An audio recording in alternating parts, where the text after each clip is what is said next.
when somebody is thinking critically, the person thinks about the implications of things before he or she comes out with any action or voices out anything. But if you are a critical thinker, even though you are familiar with somebody or you are very close with somebody, you will not let things slip out of your mouth that later on you will regret.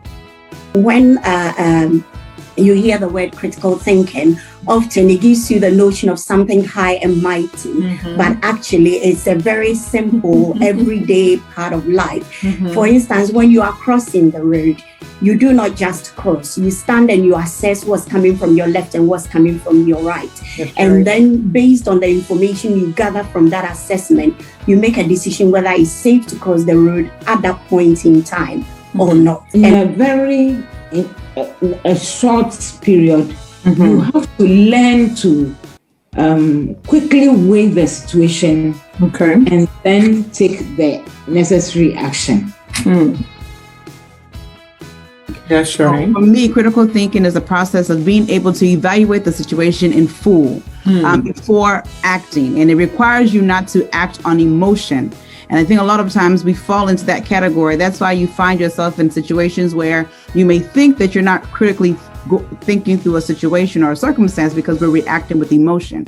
But as individuals, we all have the ability to think critically. And all that forms critical thinking. So when you put information that you have to a rational assessment, it's unbiased, you're looking at the hard facts of things, and you also are skeptical in the sense that you are asking questions or you are questioning the information that is available to you.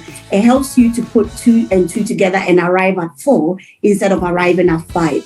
And it's really essential, especially for those of us who are children of God, that we utilize that ability that God gave man to be able to assess his environment, to be able to assess information available to us, and to be able to form opinions or to be able to form have a stance on an issue or matter that actually would bring good out of it to ourselves and to other people.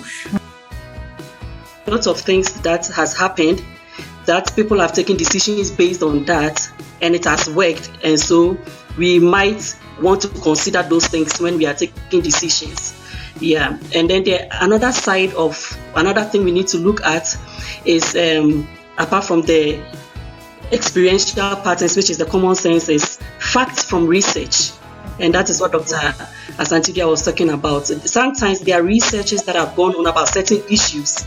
We might not have to be the people to go and do the same research. So we can read around, maybe ask questions and see what are these patterns. So for instance, if there is a common sense or experiential pattern that women who have gone to school to a higher level are not able to get husbands, that is what people feel they have experienced.